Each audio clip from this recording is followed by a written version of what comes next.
ಇನ್ನು ಚಿತಾಗಾರಗಳಲ್ಲಿ ಆಂಬ್ಯುಲೆನ್ಸ್ಗಳು ಕ್ಯೂ ನಿಲ್ತಾ ಇರುವಂತ ಹಿನ್ನೆಲೆಯಲ್ಲಿ ನಗರದ 12 ವಿದ್ಯುತ್ ಚಿತಾಗಾರಗಳು ಇನ್ನು ಮುಂದೆ ಕೋವಿಡ್ಗೆ ಬಳಕೆ ಮಾಡಿಕೊಳ್ಳಲಾಗುತ್ತೆ.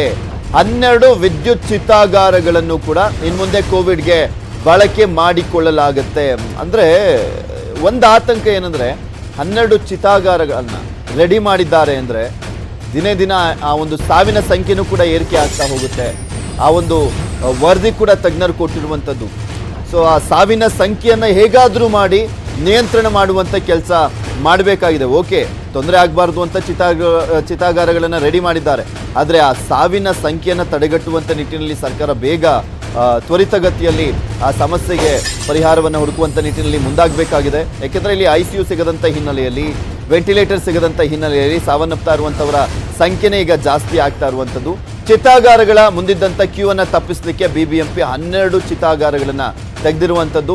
8 ವಲಯಗಳಲ್ಲಿ ಟೋಟಲ್ ಆಗಿ 12 ಚಿತಾಗಾರಗಳನ್ನು ತೆರೆಯಲಾಗಿದೆ. ಆ ವಲಯದಲ್ಲಿ ಯಾರು ಸಾವನ್ನಪ್ತಾರೆ ಆ ವಲಯದಲ್ಲಿ ಗುರುತಿಸಿರುವಂಥ ಚಿತಾಗಾರಕ್ಕೆ ಹೋಗಬೇಕು ಅನ್ನೋದ್ರ ಬಗ್ಗೆನೂ ಕೂಡ ಅವರಿಗೆ ಆಲ್ರೆಡಿ ಹೇಳ್ತಾ ಇದ್ರು. ಮೃತಪಟ್ಟವರ ಶರೀರ ಬೆಳಗ್ಗೆ 6ರಿಂದಲೇ ನೀಡಲಾಗುತ್ತೆ. BBMP ಆಯುಕ್ತ ಗೌರವ್ ಗುಪ್ತಾ ಮಾಹಿತಿಯನ್ನು ನೀಡಿದ್ದಾರೆ. ಪ್ರಕರಣಗಳ ಸಂಖ್ಯೆ ಹೆಚ್ಚಾಗುತ್ತಿರುವ ಹಿನ್ನೆಲೆಯಲ್ಲಿ ಸುಮಾರು 10% ಆದರೂ ಕೂಡ 1500 ಜನರಿಗೆ ಹೊಸದಾಗಿ ಒಂದು ಬೆಡ್ಸ್ ಕೊಡುವಂಥದ್ದು ಅವಶ್ಯಕತೆ ಇರುತ್ತೆ. ನಮ್ಮಲ್ಲಿ ಲಭ್ಯವಿರತಕ್ಕಂಥ ಬೆಡ್ಸ್ ಅನ್ನು ನಾವು ಹೆಚ್ಚಳ ಮಾಡಲಿಕ್ಕೆ ಈಗಾಗಲೇ 66 ಆಸ್ಪತ್ರೆಗಳಿಗೆ ನಿನ್ನೆ ನೋಟಿಸ್ ಅನ್ನು ಕೊಟ್ಟಿದ್ದೀವಿ. ಬರುವ ದಿನಗಳಲ್ಲಿ ಇನ್ನಷ್ಟು ಅವರ ಬೆಡ್ಸ್ ಅನ್ನು ಪಡಿತೀವಿ. ನಮ್ಮ ಗುರಿ ಇರೋದು 11,000 ಬೆಡ್ಸ್ ನಮ್ಮಲ್ಲಿ ಕನಿಷ್ಠ ಲಭ್ಯತೆ ಇರಬೇಕು 2 ಅಥವಾ 3 ದಿನದೊಳಗೆ. ನಮ್ಮಲ್ಲಿ ಇರ್ತಕ್ಕಂಥ 600 ನಮ್ಮ ಹಾಸ್ಪಿಟಲ್ ಬೆಡ್ ಮ್ಯಾನೇಜ್ಮೆಂಟ್ ಸಿಸ್ಟಮ್ ಮೂಲಕ ನಾವು ಬೆಡ್ಸ್ ಏನ್ ಪಡೆದಿದ್ದೀವಿ ಅದರ ಮೂಲಕ 600 ICU ಬೆಡ್ಸ್ ಅನ್ನು ನಾವು ಈಗಾಗಲೇ ಅಲಾಟ್ ಮಾಡಿದ್ದೀವಿ. ಅಲಾಟ್ ಮಾಡಿರ್ತಕ್ಕಂಥ ಬೆಡ್ಸ್ ಅನ್ನು ಯಾರ್ಯಾವುದು ಖಾಲಿ ಆಗ್ತದೆ ಅದಕ್ಕೆ ಪುನಃ ನಾವು ಅಲಾಟ್ ಮಾಡ್ತಾ ಇದ್ದೀವಿ. ಅದರ ಜೊತೆಗೆ ಅಲ್ಲಿ ಇರ್ತಕ್ಕಂಥ ಸಂಖ್ಯೆಯನ್ನು ಕೂಡ ಹೆಚ್ಚು ಮಾಡುವ ದಿಕ್ಕಿನಲ್ಲಿ ಎಲ್ಲ ಪ್ರೈವೇಟ್ ಮೆಡಿಕಲ್ ಕಾಲೇಜ್ಗಳು ಮತ್ತು ಎಲ್ಲ ಪ್ರೈವೇಟ್ ಆಸ್ಪತ್ರೆಗಳ ಜೊತೆಗೆ ಕೂಡ ಚರ್ಚೆ ನಡೆದಿದೆ ಮತ್ತು ಅವರಲ್ಲಿ ಇರ್ತಕ್ಕಂಥ ಒಂದು ಕ್ರಮ ತೆಗೆದುಕೊಳ್ಳುವಂಥದ್ದು ಕೂಡ ನಾವು ಪ್ರಾರಂಭಿಸಿದ್ದೀವಿ. ಒಟ್ಟಾರೆ ನಮಗೆ ಕೋವಿಡ್ ಸಲುವಾಗಿ ICU ಬೆಡ್ಸ್ಗಳ ಸಂಖ್ಯೆ ಕನಿಷ್ಠ 200 ಹೆಚ್ಚು ಆಗಬಹುದು. ನಾವು ಎಷ್ಟೆಲ್ಲ ಎಫರ್ಟ್ಸ್ ಮಾಡಿದಂತೆ ಜಾಸ್ತಿ ಆಗುತ್ತೆ ಅಂತ ಹೇಳಿ ನಾವು ಭಾವಿಸ್ಕೊಂಡಿದ್ದೀವಿ. ಆದ್ರೆ ಅದು ಇದೆಲ್ಲದ್ರ ಬಗ್ಗೆನೂ ಕೂಡ ಕಂಪ್ಲೀಟ್ ಆದಂತ ಡೀಟೇಲ್ಸ್ ಅನ್ನ ನೀಡ್ತಾರೆ ನಮ್ಮ ಪ್ರತಿನಿಧಿ ಗಂಗಾಧರ್. ನೇರ ಸಂಪರ್ಕದಲ್ಲಿ ಜಾಯ್ನ್ ಆಗ್ತಾ ಇದ್ದಾರೆ. ಗಂಗಾಧರ್, ಲೇಟ್ ಆದ್ರೂ ಕೂಡ ಸದ್ಯ ಒಳ್ಳೆಯ ನಿರ್ಧಾರಗಳನ್ನಾದ್ರೂ ಅಟ್ಲೀಸ್ಟ್ ಈಗ ಕೈಗೊಳ್ಳುವಂತ ಕೆಲಸವನ್ನ ಮಾಡ್ತಾ ಇದ್ದಾರೆ BBMP ಆಯುಕ್ತರು ಸೇರಿದಂತೆ ಸರ್ಕಾರ.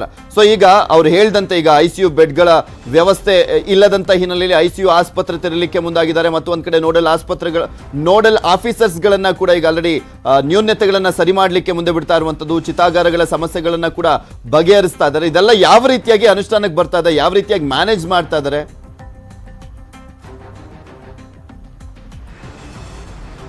ಎಸ್ ಪೃಥ್ವಿರಾಜ್, ಈಗ ಬೆಂಗಳೂರಿನಲ್ಲಿ ದಿನದಿಂದ ದಿನಕ್ಕೆ ಕೊರೋನಾ ಸೋಂಕಿತರ ಸಂಖ್ಯೆ ಹೆಚ್ಚಾಗ್ತಾ ಇದೆ. ಜೊತೆಗೆ ಖಾಸಗಿ ಆಸ್ಪತ್ರೆಗಳ ಮುಂದೆ ಸೋಂಕಿತ ವ್ಯಕ್ತಿಗಳು ಬೆಡ್ಗಳು ಸಿಗದೆ ಪರದಾಡುವಂತಹ ಪರಿಸ್ಥಿತಿಗಳನ್ನ ನಾವು ಕಳೆದ 1 ವಾರದಿಂದಲೂ ಕೂಡ ನೋಡ್ತಾ ಇದ್ದೀವಿ. ಕೆಲವೊಂದು ಖಾಸಗಿ ಆಸ್ಪತ್ರೆಗಳಲ್ಲಿ ಬೆಡ್ ಇಲ್ಲ ಅಂತ ಬೋರ್ಡ್ಗಳು ಕೂಡ ಹಾಕೊಂಡಿದ್ದಾರೆ. ಹೀಗಾಗಿ ಸರ್ಕಾರ ಈಗ ಎಚ್ಚೆತ್ತುಕೊಂಡಿದ್ದು ಈಗ ಒಂದು ನೋಡಲ್ 8 ವಲಯ BBMPಯ 8 ವಲಯಗಳಿಗೂ ಕೂಡ ನೋಡಲ್ ಅಧಿಕಾರಿಗಳನ್ನ ನೇಮಕ ಮಾಡಲಾಗಿದೆ. ಅಲ್ಲಿ IPS ಅಧಿಕಾರಿ ಮತ್ತು IAS ಅಧಿಕಾರಿಗಳನ್ನೊಳಗೊಂಡಂತೆ ತಂಡವನ್ನ ರಚನೆ ಮಾಡಿದ್ದು, ಇಬ್ಬರು IAS ಮತ್ತು IPS ಇಬ್ಬರು ಅಧಿಕಾರಿಗಳ ಒಂದು ಟೀಮ್ ಅನ್ನ ಮಾಡಿದ್ದು ಒಂದೊಂದು ವಲಯಕ್ಕೆ ನೇಮಕ ಮಾಡಲಾಗಿದೆ. ಅದಲ್ಲದೆ 8 ಖಾಸಗಿ ಆಸ್ಪತ್ರೆಗಳು ಒಂದೊಂದು ಟೀಮ್ಗೆ ಬರುವಂತೆ ಎಲ್ಲ ಆಸ್ಪತ್ರೆಗಳನ್ನ ಅವರಿಗೆ ನೋಡಲು ಕೊಡಲಾಗಿದ್ದು, ಆ ಆಸ್ಪತ್ರೆಗಳಲ್ಲಿ ಬೆಡ್ಗಳ ವ್ಯವಸ್ಥೆ ಹೇಗಿದೆ ಮತ್ತೆ ಅಲ್ಲಿ ಯಾವ ರೀತಿ ವ್ಯವಸ್ಥೆಗಳನ್ನ ಮಾಡಲಾಗಿದೆ, ಒಂದು 50% ಏನೊಂದು ಆದೇಶ ಏನಿದೆ ಅದನ್ನ ಅಲ್ಲಿ ಖಾಸಗಿ ಆಸ್ಪತ್ರೆಗಳಲ್ಲಿ ಪಾಲನೆ ಮಾಡಲಾಗ್ತಾ ಇದೆ ಅನ್ನೋದು ಕೂಡ ಪರಿಶೀಲನೆ ಮಾಡಬೇಕು ಅಂತ ನೋಡಲ್ ಅಧಿಕಾರಿಗಳಿಗೆ ಈಗ ಸರ್ಕಾರ ಸೂಚನೆಯನ್ನು ಕೊಟ್ಟಿರುವಂತದ್ದು. ಈಗಾಗಲೇ ನೋಡಲ್ ಅಧಿಕಾರಿಗಳು ಕೂಡ ಆ ಒಂದು ಆಸ್ಪತ್ರೆಗಳಿಗೆ ಏನೋ ಅವರಿಗೆ ಆಸ್ಪತ್ರೆಗಳನ್ನ ಕೊಟ್ಟಿದ್ದಾರೆ, ಆ ಆಸ್ಪತ್ರೆಗಳನ್ನ ಕೂಡ ಪರಿಶೀಲನೆ ಮಾಡಿದ್ದು, ಆ ಆಸ್ಪತ್ರೆಗಳ ಬೆಡ್ಗಳ ಕುರಿತೆ ಯಾವ ರೀತಿ ಸಮಸ್ಯೆ ಇದೆ ಅನ್ನೋದನ್ನ ಕೂಡ ಪರಿಶೀಲನೆ ಮಾಡಿದ್ದಾರೆ. ಸಾಕಷ್ಟು ಅಧಿಕಾರಿಗಳು ಪರಿಶೀಲನೆ ಮಾಡಿದಂತಹ ಸಂದರ್ಭದಲ್ಲಿ ನಾನ್ ಕೋವಿಡ್ ಇರುವಂತವರೇ ಜಾಸ್ತಿ ಇರೋದ್ರಿಂದ ಬೆಡ್ಗಳ ಸಮಸ್ಯೆ ಉಲ್ಬಣವಾಗ್ತಾ ಇರುವಂತದ್ದು ಈಗ ಪರಿಶೀಲನೆ ವೇಳೆ ಬೆಳಕಿಗೆ ಬಂದಿರುವಂತದ್ದು. ಜೊತೆಗೆ ಈ ಖಾಸಗಿ ಆಸ್ಪತ್ರೆಯ ಪ್ರತಿಯೊಂದು ಖಾಸಗಿ ಆಸ್ಪತ್ರೆಯಲ್ಲೂ ಕೂಡ BBMP ಇಂದ ಒಂದೊಂದು ಡಾಕ್ಟರ್ ಅನ್ನ ಕೂಡ 24x7 ಅಂದ್ರೆ ಪ್ರತಿ ಎಲ್ಲವೂ ಕೂಡ ಶಿಫ್ಟ್ ವೈಸ್ ಕೆಲಸ ಮಾಡಬೇಕು. ಆ ಆಸ್ಪತ್ರೆಯಲ್ಲಿ ಯಾವ ರೀತಿ ಕೆಲಸ ನಡೀತಾ ಇದೆ, ವ್ಯವಸ್ಥೆ ಯಾವ ರೀತಿ ಇದೆ, ಬೆಡ್ಗಳ ಸಮಸ್ಯೆ ಏನಿದೆ ಅನ್ನೋದು ಕೂಡ ಆ ಒಂದು ರಿಪೋರ್ಟ್ ಮಾಡಕ್ಕೆ ಡಾಕ್ಟರ್ ಅನ್ನು ಕೂಡ ನೇಮಕ ಮಾಡಲಾಗಿದೆ. ಜೊತೆಗೆ ಬೆಳಗ್ಗೆ ಮತ್ತು ಸಂಜೆ ಅಧಿಕಾರಿಗಳ ತಂಡ ಕೂಡ ಆಸ್ಪತ್ರೆಗಳಿಗೆ ಭೇಟಿ ನೀಡಿ ಎಲ್ಲಾ ಆಸ್ಪತ್ರೆಗಳನ್ನ ಒಂದು ನೋಟೆಡ್ ಮಾಡಿಕೊಂಡು ಅದನ್ನ ಸರ್ಕಾರಕ್ಕೆ ಮಾಹಿತಿ ಕೊಡುವಂತ ಕೆಲಸವನ್ನ ನೋಡಲ್ ಅಧಿಕಾರಿಗಳು ಮಾಡ್ತಾ ಇರುವಂತದ್ದು. ಜೊತೆಗೆ ಬೆಡ್ಗಳನ್ನ ಕೂಡ ಹೆಚ್ಚು ಮಾಡ್ಕೊಳ್ಬೇಕು ಅಂತ ಈಗಾಗಲೇ ಖಾಸಗಿ ಆಸ್ಪತ್ರೆಗೆ ನೋಡಲ್ ಅಧಿಕಾರಿಗಳು ಕೂಡ ನೇಮಕವನ್ನ ಅಂದ್ರೆ ಅಧಿಕಾರಿಗಳಿಗೆ ಒಂದು ಸೂಚನೆಯನ್ನ ಕೊಟ್ಟಿರುವಂತದ್ದು ಅಲ್ಲಿ ಆಸ್ಪತ್ರೆಯ ಸಿಬ್ಬಂದಿಗೆ. ಜೊತೆಗೆ ಈಗಾಗಲೇ ಚಿತಾಗಾರಗಳ ಒಂದೇನು ಅಲ್ಲಿ ಕೂಡ ಆಂಬುಲೆನ್ಸ್ಗಳು ಕ್ಯೂ ನಿಲ್ತಾ ಇತ್ತು. ಜೊತೆಗೆ ಏನು ಅವ್ರಿಗೆ ಕ್ರಿಮೇಷನ್ಸ್ ಮಾಡಕ್ಕೆ ಸಾಕಷ್ಟು ಸಮಸ್ಯೆ ಆಗ್ತಾ ಇದ್ದು ಅಂತ ಅದನ್ನು ಕೂಡ ಈಗ ಬಿಬಿಎಂಪಿ ಕೂಡ ಹೆಚ್ಚು ಮಾಡಿ ಆದೇಶವನ್ನ ಮಾಡಿರುವಂತದ್ದು. ಕ್ರಮಗಳು ಬೇಗ ಜಾರಿಯಾಗ್ಲಿ, ಬೇಗ